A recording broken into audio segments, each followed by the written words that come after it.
Welcome to the deep dive. If you're maybe prepping for a big meeting on global trade or, trying to get your head around how constitutional law suddenly slams into commodity chokeholds, well, you're in the right place. Or maybe you're just incredibly curious about what could actually begin to fix this intense rivalry between the U.S. and China. Because today, that's exactly what we're getting into. We are digging into really an extraordinary moment in global affairs. It's this complex knot of high-stakes geopolitics, a fundamental clash between two totally different ways of making decisions, two political structures. And surprisingly, a really quite radical blueprint for what global commerce could look like next. We're talking Trade 2.0. Yeah, this isn't your standard trade spat coverage. Our sources have given us a fascinating stack of material. It really centers on a, let's call it, strategic counter move from Beijing restricting rare earth elements. And the timing of that move, wow. It seems aimed like a laser right at the U.S. Supreme Court, just as they're weighing those Trump-era tariffs. It's a geopolitical chess game, truly, played with supply chains, lawsuits, and this underlying threat of decoupling hanging over everything. So our mission today is to unpack that immediate crisis, that rare earth gambit. Then we're going to pull back the lens, look at the why behind the surprise, those deep structural differences in how Washington and Beijing operate. Right, the policy machinery itself.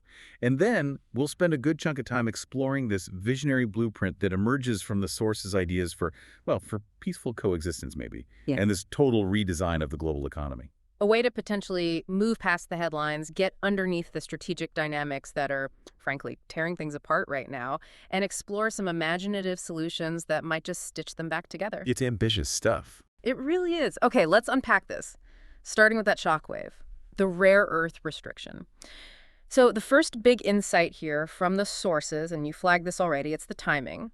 China's move to restrict rare earth exports wasn't just, another escalation in the trade war. It feels much more calculated. Oh, absolutely. Yeah. Their sources emphasized exquisite strategic timing. This wasn't a clumsy punch. It was more like acupuncture, targeting a specific pressure point in the U.S. system. And that pressure point involves these rare earth elements. Maybe just remind us quickly, what are we talking about here? Why are they so critical? Right. Good point. They're often misunderstood.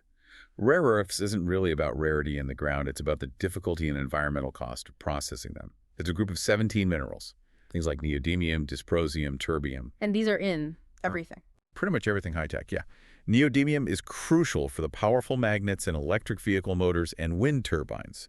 Dysprosium, terbium, they're vital for lasers, advanced optics, defense systems, even medical imaging like MRI machines. Think smartphones, laptops, fighter jets. Okay, so foundational stuff for the modern economy. And China's role? Dominant. Utterly dominant in the refining stage. They process something like 80%, maybe even more, of the world's supply. So when Beijing decides to restrict exports even slightly, the ripple effect is immediate and global. And that's the lever they pulled. Okay. But the timing is what makes it a geopolitical chess move, as the sources put it. Exactly. This restriction announcement didn't happen in a vacuum. It landed precisely when the U.S. Supreme Court officially put a major case on its docket, a challenge to the legality of those sweeping tariffs President Trump imposed on Chinese goods using Section 301. Right, tariffs that have been controversial from the start, legally speaking. Very much so. And the Supreme Court's ruling on that case, it's expected potentially around November, right smack in the middle of the run-up to the U.S. holiday shopping season. Okay, I see it now. So China tightens the screws on essential tech ingredients, just as the highest court is deciding whether the tariffs that started this whole mess are even legal, and just as U.S. retailers are stocking up for their busiest season. Precisely. Beijing's calculus, according to this analysis, is pretty clear. Apply maximum economic pressure, create supply chain anxiety, maybe even the specter of empty shelves for Christmas. Which translates into political pressure. On the administration, on Congress, maybe even subtly on the court itself. Well, that's the implication, isn't it? You raise the economic stakes significantly. You make the continuation of the tariffs seem incredibly costly right now. The hope might be to influence the climate around the decision, perhaps push towards a reversal of the tariffs to stabilize things. It's high-stakes poker using supply chains as chips. And it really throws into sharp relief this symmetry we've been seeing, this sort of tit-for-tat weaponization. It's striking, isn't it? The U.S. has been trying, quite deliberately, to curb China's advancement in high-tech areas, especially by restricting access to the most advanced semiconductors. Yeah. cutting off the final product. Trying to kneecap their AI ambitions, things like that. Right. In China's response here, with the rare earths, the sources argue it's brilliant in its symmetry. They're not restricting finished goods, they're restricting the raw ingredients needed to make those very same high-tech products in the U.S. So the specialized magnets, the optics, the things you need to build the chips, the servers, the EVs. Exactly. If the U.S. weaponizes the chips, China weaponizes the special sauce needed to make them. It's like throwing sand directly into the gears of America's AI boom and the electric vehicle transition.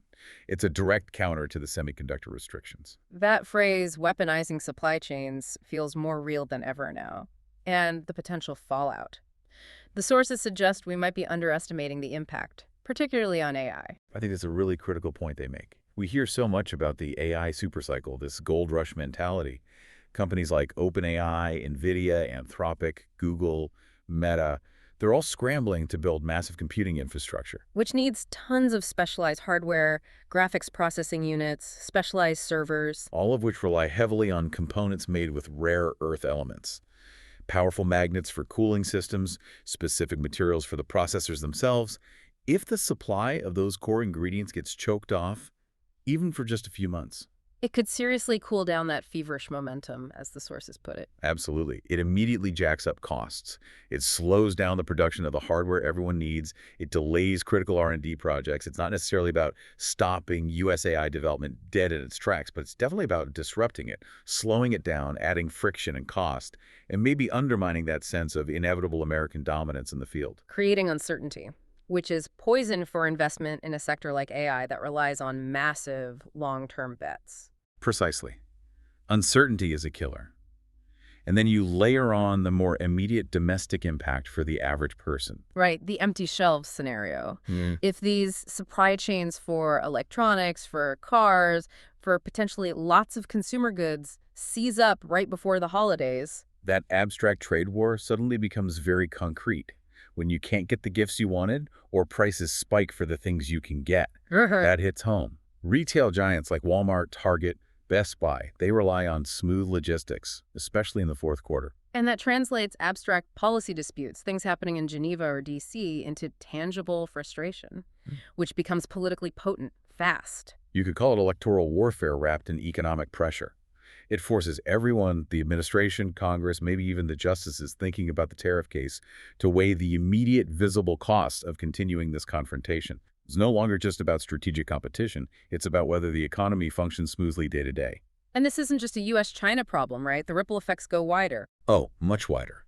China's dominance in rare earth refining means this hits U.S. allies hard, too. Japan, South Korea, the European Union, they're all deeply reliant on these materials. For what kinds of things? Similar high-tech applications. Defense systems think precision-guided missiles, radar systems, renewable energy. Those huge wind turbines need massive amounts of rare earth magnets, advanced medical equipment. It's a bottleneck that affects multiple critical global industries. And there's no quick fix. No easy alternative supplier. Not really, no. Finding and developing new rare earth deposits is one thing, but building the complex, environmentally challenging refining capacity, that takes years, billions of dollars, and overcoming significant regulatory hurdles, especially in Western countries. China has a multi-decade head start and, frankly, has been willing to bear environmental costs others haven't. So you can't just flip a switch and get these materials elsewhere tomorrow. Which brings us back to the Supreme Court. Sitting there with this case about the tariffs and now this massive economic pressure campaign swirling around them, the sources frame this as a real crossroads for the institution. They do. They pose it as a fundamental choice. Law or loyalty.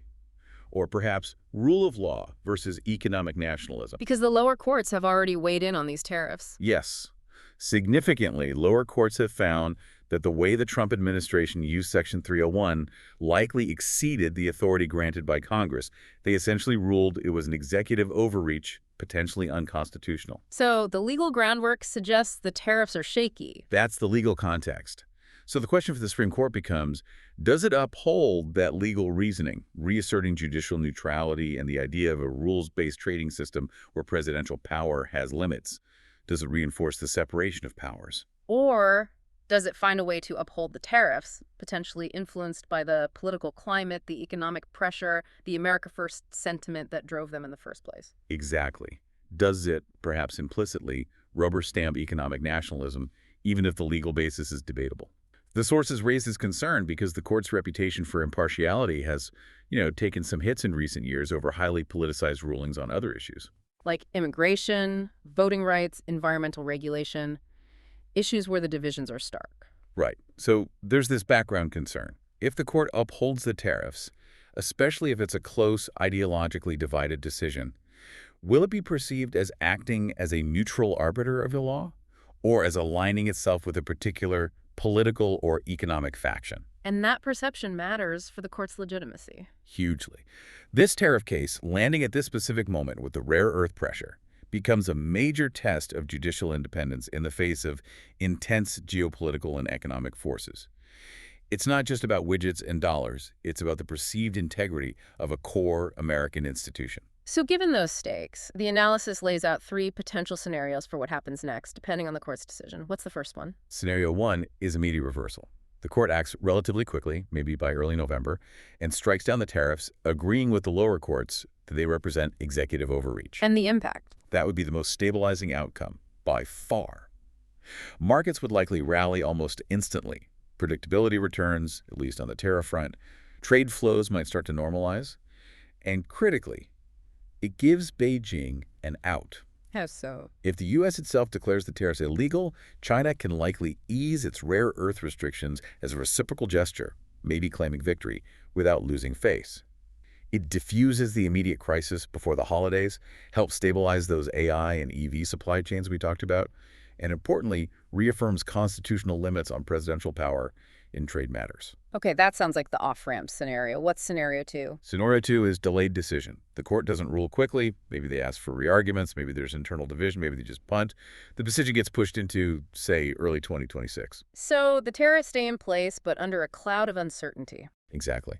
And the sources argue this might actually be the worst short-term outcome. You get prolonged limbo. Businesses are paralyzed. Do you pay the hefty tariffs now, hoping for a refund later if they're struck down? Or do you hold back shipments and risk losing sales entirely? Planning becomes impossible. Utterly impossible. Supply chains seize up not because of a definitive policy, but because of uncertainty. Logistics costs spiral. Inflation gets another nudge upwards. And you head into the holidays with potential shortages and widespread frustration. It becomes, as the analysis puts it, a perfect case study in economic self-sabotage driven by policy indecision. Not ideal. Which leaves scenario 3. Scenario 3, partisan endorsement. The court, perhaps by a narrow, ideologically driven margin, upholds the tariffs. It finds a legal rationale, maybe focusing on broad interpretations of national security or executive authority in foreign commerce. What happens then? That's the most escalatory path. The sources predict immediate, much harsher retaliation from China. Those rare earth restrictions. They likely become permanent, maybe even expand to other critical materials, graphite for batteries maybe, or gallium, germanium. Full speed ahead on decoupling. Absolutely. You'd likely see an acceleration into two distinct, increasingly incompatible global tech ecosystems, one centered around China, one around the U.S. and its allies. And domestically, in the U.S., it sets a powerful precedent. How? It essentially tells future presidents of either party that using sweeping tariffs as a unilateral political weapon bypassing Congress is okay, that constitutional restraints are maybe weaker than we thought when it comes to economic national security. It could fundamentally alter the balance of power in trade policy for decades. Wow, so the stakes on this one court case are enormous, spanning global trade, tech ecosystems, and the very structure of U.S. governance. They really are. And it leads to this powerful reframing in the analysis. We often talk about the Thucydides trap, the idea that a rising power like China and an established power like the U.S. are destined for conflict, possibly military, maybe over Taiwan. Right, the historical analogy. But these sources suggest the real immediate conflict isn't being fought with aircraft carriers, but with legal briefs and export controls. They call it the trade trap. The trade trap, where the battleground is the courtroom and the supply chain, not the South China Sea. Exactly, where the fate of empires, or at least economic dominance, might hinge on judicial rulings, not military maneuvers. The pressure points are economic, the levers are legal restrictions, and the ultimate arena is the interpretation of trade law and constitutional authority. That's a profound shift in perspective. If that holds, then the independence and neutrality of the judiciary isn't just a legal ideal. It becomes a core strategic asset, or potentially a critical vulnerability. The ability of the U.S. judicial system to act impartially, based on law rather than political expediency, might be as crucial to America's long-term standing and the stability of the global order as the strength of the Seventh Fleet. It determines whether the U.S. is seen as operating under predictable rules or, the unpredictable whims of whoever's in power. Which is fundamental to trust and long-term alliances in the international system. Okay, the trade trap. That really sets the stage. And here's where it gets, as you said, really interesting. Because this conflict over tariffs, over rare earths, it's ultimately a surface manifestation of something deeper. It's a clash of systems. Precisely.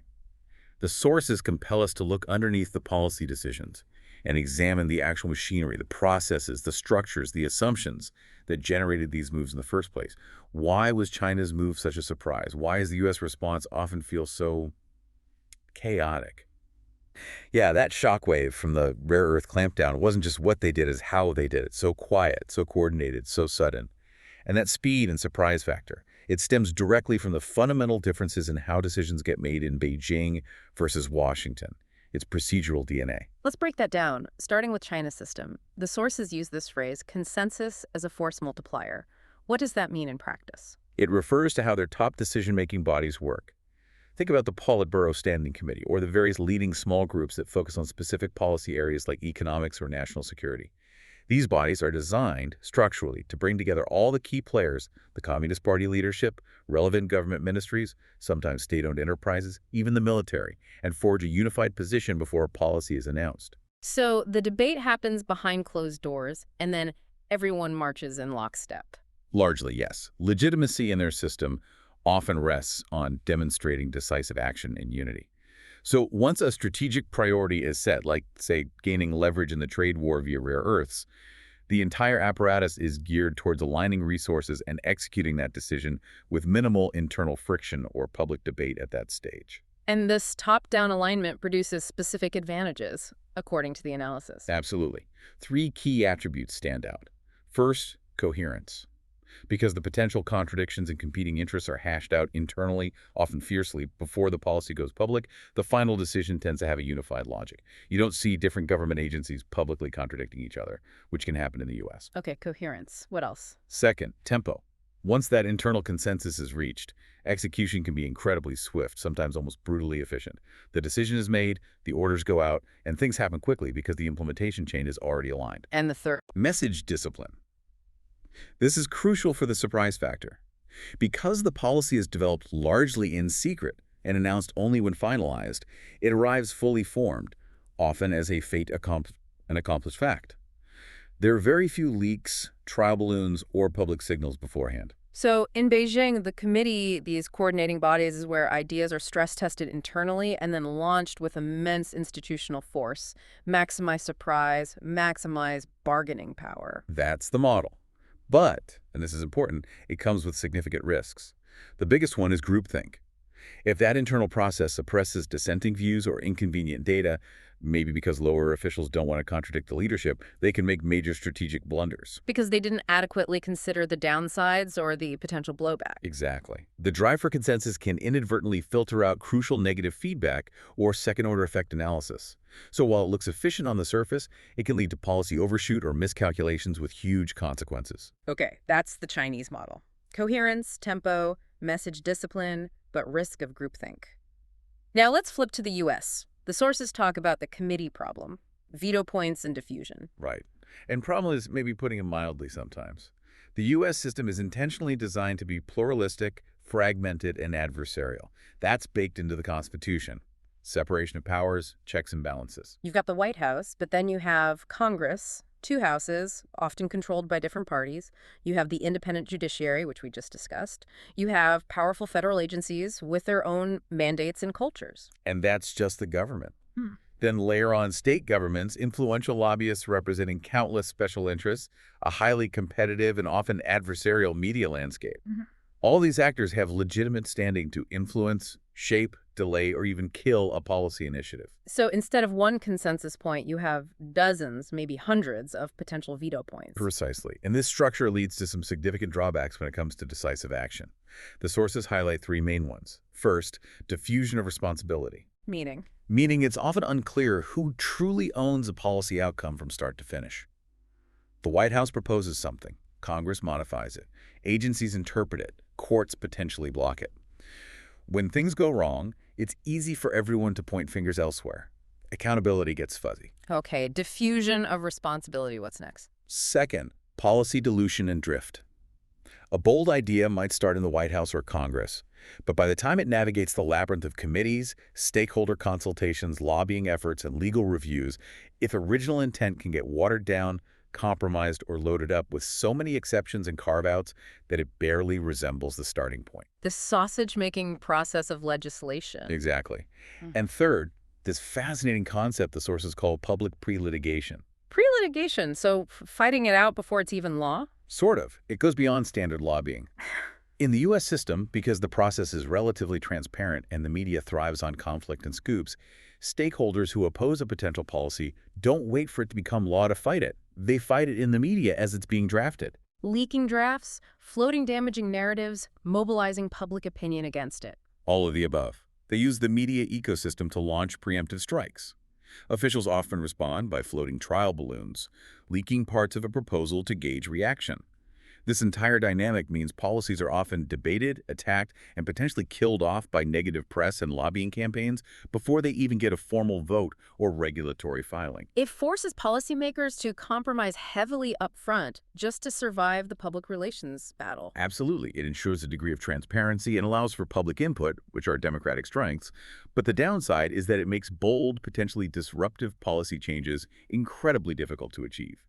It favors incrementalism and often leads to policy gridlock. Which perfectly explains that old saying, a camel is a horse designed by committee, a functional but perhaps suboptimal outcome. It's a very apt analogy for a lot of U.S. policymaking. Ambitious proposals leak early, they get dissected and sensationalized in the press, opponents mobilize, and often the initiative collapses under the weight of its own messy public development process. It becomes policymaking as public spectacle. And sometimes that spectacle seems to substitute for actual policy change. Lots of announcements, lots of debate, but not much concrete action at the end. That's the announcement to nowhere fatigue the sources mention. And this fundamental difference in process is amplified by the media ecosystems in each country. How so? In China, the state-aligned media generally ensures silence during policy development and then unified messaging once a decision is made. This projects competence, control, and maximizes that surprise factor we talked about. The signal China sends to global markets is often opacity followed by event risk. Meaning you don't know what's coming, but when it comes, it can be a major shock, like the rare earth curbs. Exactly. Whereas in the U.S., the competitive, scoop-driven media environment guarantees leaks and trial balloons. Policy debates play out in headlines, often creating significant market volatility long before any actual rule changes. So the U.S. signal is more like headline risk and gridlock risk. That's a good way to summarize it. Markets are constantly reacting to rumors, speculation, and the twists and turns of the legislative or regulatory process. Opponents, both domestic and international, get a front row seat to America's internal policy debates and learn exactly where the political fault lines and pressure points are long before a final decision is made. It's like showing your entire hand before the betting even starts. Sometimes it feels that way. Interestingly, though, both systems can use their procedural nature strategically in negotiations. China can credibly threaten swift, decisive action because everyone knows they can deliver it without internal roadblocks. While the U.S. can sometimes use its own messiness as a shield. Right. U.S. negotiators can, often quite honestly, say things like, well, we agree in principle, but this has to get through Congress, or we need to survive the public comment period, or this will definitely be challenged in court. Our structural weakness becomes a negotiating tactic. Our hands are tied by the process. Fascinating. So this deep dive into how decisions are made leads directly to practical takeaways, especially for businesses trying to operate in this divided world. Absolutely critical lessons for multinational corporations or really any company with significant exposure to either market. The core message is you need fundamentally different operating systems and risk management approaches for each environment. Okay, let's break that down. For dealing with China-style shocks. For China, the imperative is to hedge against event risk. Boards and management teams must assume surprise is possible, even likely. This means going beyond just-in-time inventory. So more than just keeping a few extra weeks of stock. Much more. It means deep supply chain mapping to identify hidden dependencies and choke points, especially for critical components sourced from China. It means seriously considering holding much larger buffer stocks, maybe 6 months worth of those rare earth magnets, for example, not 2 weeks. That's a major cost and operational shift. It is, but the cost of being caught flat-footed by a sudden export curb could be existential for some businesses. It also means having pre-authorized response protocols. When the shock hits, you don't want to be scrambling to figure out who decides what. You need playbooks ready to go for alternative sourcing, production shifts, or communicating with markets. So assume surprise, map your risks, build buffers, and have contingency plans locked and loaded. What about navigating the U.S. system? For the U.S., the primary challenge is managing process risk and headline risk. Because policy development is so public and often chaotic, companies need a different toolkit. Less about sudden shocks, more about prolonged uncertainty and political noise. Exactly. This means investing heavily in sophisticated regulatory counsel and lobbying. You need to be deeply engaged in the process.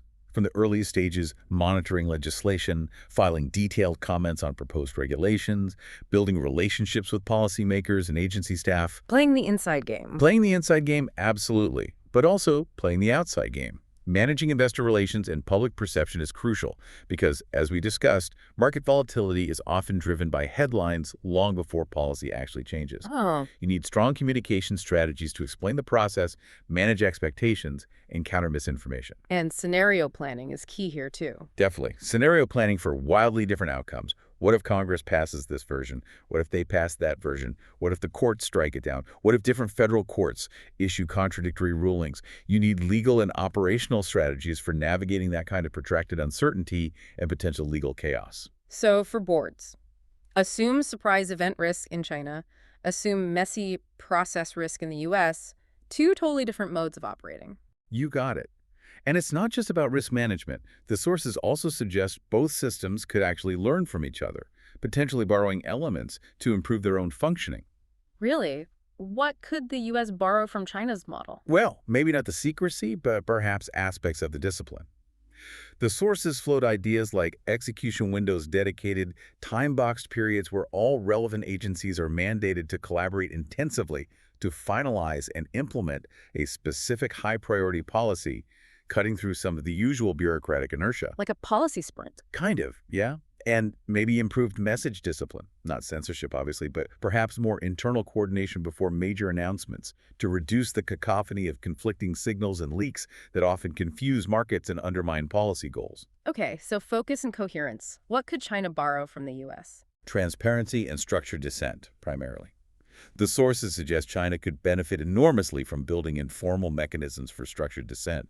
Think mandated red teams, internal groups, whose specific job is to poke holes in a proposed policy, stress test its assumptions from an adversarial perspective, and identify potential negative consequences before it's locked in. A way to combat that groupthink risk we talked about. Precisely. And secondly, transparency ladders. Instead of sudden shocks, China could use a more gradual, phased approach to signaling major policy shifts, giving markets and industries time to adjust, reducing panic, and potentially allowing for course correction if initial steps reveal unforeseen problems. More signaling, less abrupt action. So the U.S. needs more focus, China needs more feedback. Yeah. That's a simplified way to put it, but yeah. The underlying point is powerful. In the 21st century, national power isn't just about military might or economic size. It's also deeply procedural. The system that can best align decision quality with decision tempo, making smart choices and implementing them effectively, is likely the one that will have an edge in shaping the global future. Process is power. Okay, that's a huge insight. We've dissected the immediate crisis, the rare earth gambit, and we've gone deep into the systemic differences driving the U.S. China clash. Now it feels like the right time to pivot, to move from analyzing the problem to exploring potential solutions. Exactly. The sources don't just diagnose the illness, they also offer some pretty bold prescriptions. They call for political imagination, to break out of the current confrontational cycle and start building something fundamentally different. Right? The diagnosis of the problem, the trade trap, the clashing systems is stark. But the sources argue strongly against resignation or assuming that conflict is inevitable. Instead, they pivot towards exploring pathways for, if not resolving all differences, at least managing them constructively and building new frameworks for cooperation. And avoiding military confrontation, especially over the biggest flashpoint, Taiwan, seems paramount in this thinking. Absolutely. That risk overshadows everything. The sources argue that the key realization regarding Taiwan is that the status quo, while deeply unsatisfying to Beijing and somewhat precarious for Taipei, has actually been remarkably successful. Successful in what sense? Successful in preserving peace for decades. Taiwan has thrived with de facto autonomy, building a vibrant democracy and a critical high-tech economy, while China has maintained its claim of sovereignty without resorting to force. The sources argue this delicate balance, this ambiguity, shouldn't be seen as a problem to be solved immediately, but rather as the only viable platform for dialogue. So the goal shouldn't be some grand bargain right now where one side wins and the other loses on the sovereignty question. Exactly. That seems impossible without conflict. Instead, the focus should shift towards managing the situation through what the sources call a perpetual peace process. Not a final settlement, but an ongoing process. What does that look like in practice? Less focus on the ultimate political status, more on what? More on incremental, practical intermediate arrangements designed to build trust, increase interdependence, and lower the temperature. Things like significantly expanding cultural exchanges, students, artists, academics, joint scientific cooperation on shared challenges like climate change research, pandemic preparedness, or even managing regional fish stocks. Finding common ground on non-political issues. Precisely. Maybe even exploring joint economic zones in specific non-sensitive sectors where Taiwanese and mainland companies could collaborate under mutually agreed rules. The idea is to weave denser networks of interaction that make conflict costlier and cooperation more beneficial for both sides without forcing the sovereignty issue to a head. But what about Beijing's preferred model, the one country, two systems framework? Is that still on the table in this view? The sources are pretty unequivocal on this. For Right. Taiwan, that model is a complete non-starter. It's dead in the water, politically speaking, within Taiwan. And the reason is Hong Kong. Hong Kong is Exhibit A. The imposition of the national security law there, the subsequent crackdown on dissent, the erosion of judicial autonomy and civil liberties, all of that served as a profound cautionary tale for Taiwan. It essentially showed Taiwan what one country, two systems means in practice under current CCP leadership. Yes. It demonstrated in the eyes of most Taiwanese people across the political spectrum that Beijing's promises of long-term autonomy within that framework couldn't be trusted. After seeing what happened in Hong Kong, the idea of voluntarily submitting to a similar arrangement became politically toxic in Taiwan. There's just no significant constituency for it anymore. So if the grand political solution is off the table for now, the focus has to be on these incremental steps and finding other areas for potential cooperation, which leads to this really striking idea in the sources, tackling the fentanyl guns nexus. This is presented as a prime example of where shared responsibility and potentially shared solutions could override geopolitical rivalry because the mutual harm is so undeniable. Explain the symmetry here. It's devastatingly simple, isn't it? It is. On one hand, you have precursor chemicals, often originating from China, flowing into Mexico where cartels synthesize them into fentanyl. That fentanyl then floods into the United States, killing tens of thousands of Americans every year through overdoses. A public health catastrophe fueled, in part, by Chinese chemicals. Okay, that's one side. The other. The other side is weapons, primarily firearms, many manufactured legally in the United States, flowing south across the border into Mexico. These weapons, particularly assault-style rifles, arm the same cartels that are trafficking the fentanyl, enabling them to wage war against the Mexican state and terrorize civilian populations. American guns fueling Mexican violence. So Chinese chemicals kill Americans, American guns kill Mexicans and destabilize a key U.S. neighbor. It's a vicious, interconnected cycle of death and instability, and both superpowers are implicated. Exactly. It's a shared crisis born from regulatory gaps and illicit flows across borders. The sources argue that finger-pointing here is useless. It demands a cooperative, trilateral approach. U.S., China, and Mexico working together. And the proposed solution involves technology. Yes, specifically leveraging technology for what they call applied technological diplomacy. The core idea is to use end-to-end blockchain tracking for both the chemical precursors and the firearms. Okay, blockchain. Most people hear that and think Bitcoin. How does it apply here as a regulatory tool? Explain that end-to-end tracking. Think of blockchain as a shared, immutable, highly secure digital ledger for the chemicals. When a batch of a specific precursor chemical is produced in a registered facility in China, it gets a unique digital tag recorded on this shared blockchain. Like a digital birth certificate. Sort of. Yeah. And every time that batch changes hands, goes to an exporter, clears customs, gets loaded onto a ship, arrives in a Mexican port, goes to a licensed importer.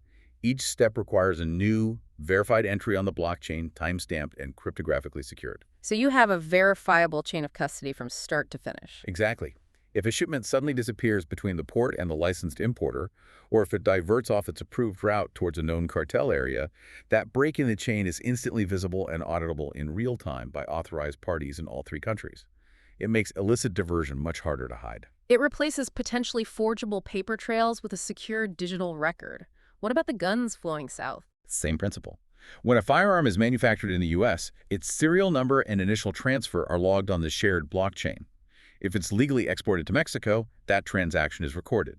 Subsequent legal sales within Mexico could also be tracked. So if Mexican authorities seize a cache of weapons from a cartel, they can instantly check the blockchain. Yes, they could potentially trace the weapon's origin and its last known legal transfer point far more easily and reliably than today. Furthermore, you could apply AI analytics to this data flow, Looking for patterns. looking for suspicious patterns. Are large numbers of weapons legally purchased in one U.S. state consistently ending up seized in one Mexican state? Are specific dealers or manufacturers disproportionately linked to firearms recovered from crime scenes? The blockchain provides the trusted data. AI helps find the red flags in that data. So it's combining cutting-edge tech, blockchain for data integrity, AI for analysis with trilateral diplomatic cooperation to tackle a shared problem that breeds mistrust. That's the concept. It moves beyond political rhetoric to building a shared, verifiable system for accountability. It's a concrete example of finding common ground, even amidst broader competition. And that focus on using new technological architectures to solve problems that old systems couldn't handle leads directly into the most ambitious proposal in the sources. Trade 2.0, rewiring the global economy. Yeah, this is where the analysis gets really radical. It essentially declares the current framework for global trade, embodied by the World Trade Organization, WTO, as fundamentally obsolete, not just needing reform, but needing replacement. Obsolete. That's a strong claim.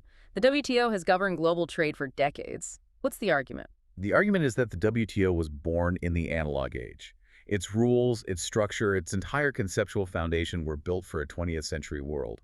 A world where the primary actors were nation-states, and the primary things being traded were physical goods, like cars or wheat, and traditional services, like banking or tourism. Negotiations focused on tariffs, quotas, and market access for large corporations. And that's not the world we live in anymore. Not really, no. Today, a huge and growing share of global commerce isn't countries trading container loads of stuff. It's individuals, startups, small businesses, and digital platforms trading across borders. They're trading digital services, data streams, access to algorithms, software licenses, creative content, even digital tokens. The old WTO framework just wasn't designed for this reality. It struggles with data flows, digital taxation, platform regulation, and the sheer volume and speed of microtransactions. So the plumbing is outdated for the actual flow of modern commerce. That's the core argument. The pipes are clogged and leaking. And because the old system is gridlocked, WTO negotiations have largely stalled for years. The sources argue that the U.S. and China, ironically, as the two largest economies and biggest rivals, are the only players at the scale and, frankly, the need to design and champion a new system. A global trade architecture 2.0, a Web3 upgrade, as they put it. What are the key features of this proposed new system? It's built on several core principles, leveraging technologies we've already touched on. First, it needs to enable direct participation by smaller players, startups, individual creators, small businesses, cutting out many of the traditional intermediaries and complex regulatory hurdles that benefit large incumbents, make global trade truly accessible. Lowering the barrier to entry. Dramatically lowering it.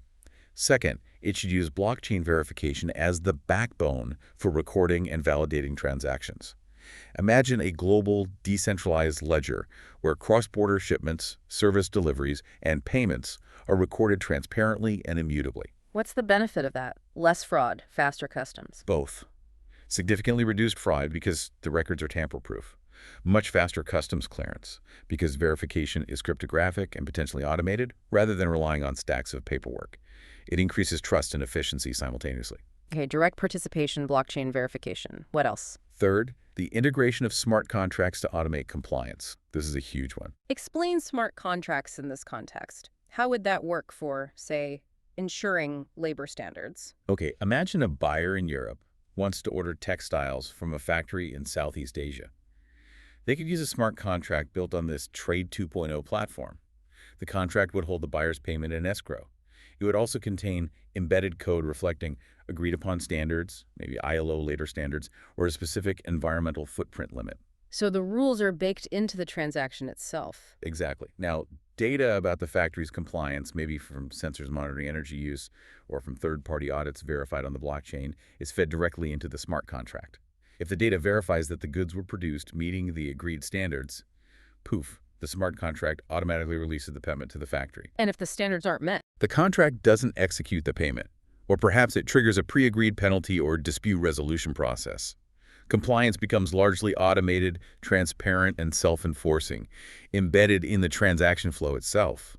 It could potentially replace cumbersome after-the-fact inspections and reporting with real-time, data-driven assurance. That could revolutionize enforcement of things like labor rights or environmental rules, which are notoriously hard to monitor globally. That's the potential. It shifts enforcement from relying solely on national regulators to leveraging the distributed trust and automation of the blockchain network. Oh. And this leads to the fourth radical idea, Which is? replacing outdated tariffs with microtaxes on digital exchanges. Whoa. Get rid of tariffs altogether. How would that work? The argument is that tariffs are blunt, distorting 20th century instruments. They protect specific industries, often at the expense of consumers and other sectors, and they lead to the kind of trade wars and supply chain disruptions we're seeing now. A microtax, on the other hand, would be a tiny percentage levied automatically on every cross-border digital transaction occurring on this new Trade 2.0 platform. Like a tiny fraction of a cent on every dollar exchanged digitally across borders. Something like that. Because the volume of digital transactions is potentially enormous, even a minuscule tax rate could generate significant stable revenue for participating nations. It would be far less distorting than tariffs, harder to evade. It would directly capture value from the burgeoning digital economy, rather than just taxing physical goods at the border. So, a modern, less confrontational way to generate revenue from global trade, aligned with how value is actually created now. That's the vision. It's a fundamental redesign. But for this whole system to work, especially the part about democratizing access, there's one more crucial piece needed: the Universal Digital Trade Identity, UDTI. Yeah, okay, UDTI. Why is that necessary? Because right now, billions of people are effectively locked out of the formal global economy. Think about smallholder farmers in Africa, artisans in Latin America, gig workers in South Asia, operators of tiny informal businesses everywhere. They lack the legal recognition, the financial tools, the ability to easily prove their identity, or the quality of their good to participate directly in global markets. They're invisible to the formal system. Largely invisible and excluded. The UDTI aims to solve this. It's conceived as a secure, portable, universally recognized digital identity that individuals and microenterprises could use to participate in this Trade 2.0 system. And the inspiration comes from India. Yes, the sources explicitly point to India's Aadhaar plus UPI system as a proof of concept, albeit on a national scale. Aadhaar provided unique, biometrically verified digital identity to over 1 billion Indians. UPI, Unified Payments Interface, built on that identity layer to create a revolutionary, interoperable digital payment system that brought hundreds of millions into the formal financial system. So Aadhaar provided the who you are, and UPI provided the how you transact. Exactly. The key lesson is that a secure, widely adopted digital identity layer unlocks enormous economic potential by making people visible and enabling trusted transactions. So how would a global UDTI work for, say, that small farmer in Ghana you mentioned earlier? With a UDTI, that farmer could securely register herself and her small farm on the Trade 2.0 platform. This identity isn't just a login, it's linked to verifiable credentials. Maybe her organic certification, her land tenure records, her production history, all stored securely and shareably. So it builds a trusted profile. A trusted digital profile. Now, using that UDTI, she can directly access services that were previously out of reach. She could apply for a microloan from a global lender who can instantly verify her identity and potentially her business prospects using the linked data.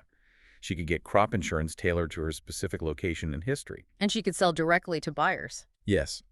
Using the platform and potentially those smart contracts we discussed, she could connect with a buyer in, say, Germany. Her UDTI and linked credentials allow her to prove the origin and quality of her cocoa beans. The smart contract ensures she gets paid automatically upon delivery and compliance verification. It cuts out multiple layers of middlemen who currently capture most of the value. It sounds like it could fundamentally shift bargaining power towards primary producers and small entrepreneurs. That's precisely the goal. To democratize global commerce, connect the bottom billion directly to global markets, and allow them to capture a fairer share of the value they create. It transforms trade from something dominated by large corporations and national gatekeepers into potentially a much more inclusive peer-to-peer network. Okay, this is a massive vision, a complete overhaul.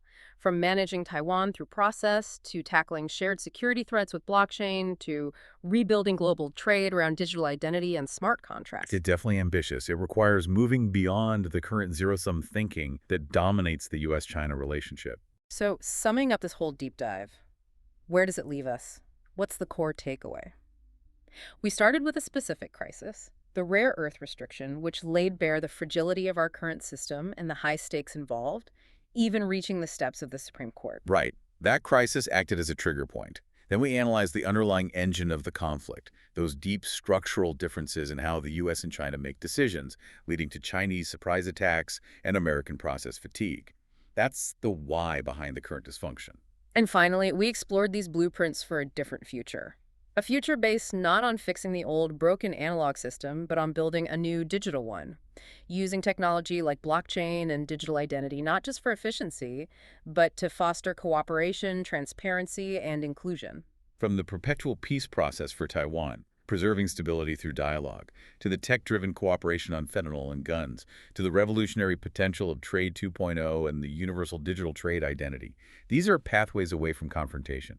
It really feels like the sources are arguing that the greatest challenge isn't just managing the current trade war or avoiding a military clash. But having the political will Yeah. and the collective imagination to actually design and build the systems that could replace the ones that are clearly failing us. Moving from reacting to crises within the old framework to proactively architecting a new one. So, to bring it all together for you listening, we started with the rare earth crisis, a stark reminder of economic interdependence, vulnerability, and how quickly trade disputes can escalate and even politicize core institutions like the judiciary. Then we unpack the systemic clash, China's coherent, fast-moving, but potentially blinkered committee power versus America's transparent, pluralistic, but often gridlocked and diluted policy process. Understanding that difference is key to understanding the how and why of the current rivalry. Process really is power. And finally, we spent significant time on these imaginative, tech-infused blueprints for a different path.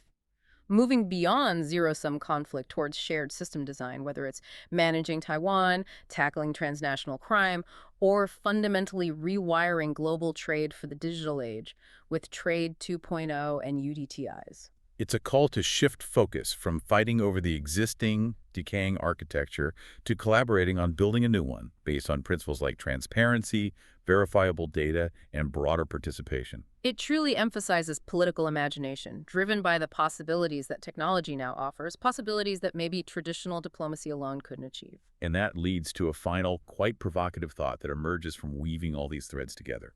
We started by noting the sources argue judicial independence might be as critical as military might in this new era. Right, the idea that the trade trap is fought in courtrooms as much as anywhere else. Well, if that's true, and if the potential solutions, like maintaining Taiwan's democratic space or building this Trade 2.0 architecture, rely on principles like transparency, rule of law, and verifiable data, then maybe the real underlying battle isn't ultimately about territory like Taiwan or resources like rare earths. What is it about then? It's about who gets to write the code, both literally and figuratively. Who defines the protocols, the standards, the algorithms that will govern transparency, ensure data integrity, and enforce accountability in our increasingly digital and interconnected global systems? So the future hinges not just on military balances or economic output, but on the design principles embedded in the digital infrastructure that underpins everything else. That seems to be the ultimate implication. Are those protocols going to be open, decentralized, auditable, and multilateral, fostering trust and shared governance like the Trade 2.0 vision suggests? Or will they be closed, opaque, state-controlled, and easily weaponized tools for surveillance and control within competing blocs? We are, in a way, watching sovereignty itself migrate from physical borders defined by maps to digital protocols defined by code. The fundamental contest is over the architecture of that emerging digital reality. And the outcome of that contest could determine the shape of global peace, economic stability, and individual freedom for the rest of the 21st century. The stakes really couldn't be higher. A sobering but crucial thought to end on. Thank you for joining us for this very deep dive into geopolitical chess, committee chaos, and the ambitious blueprint for Trade 2.0. We'll catch you next time.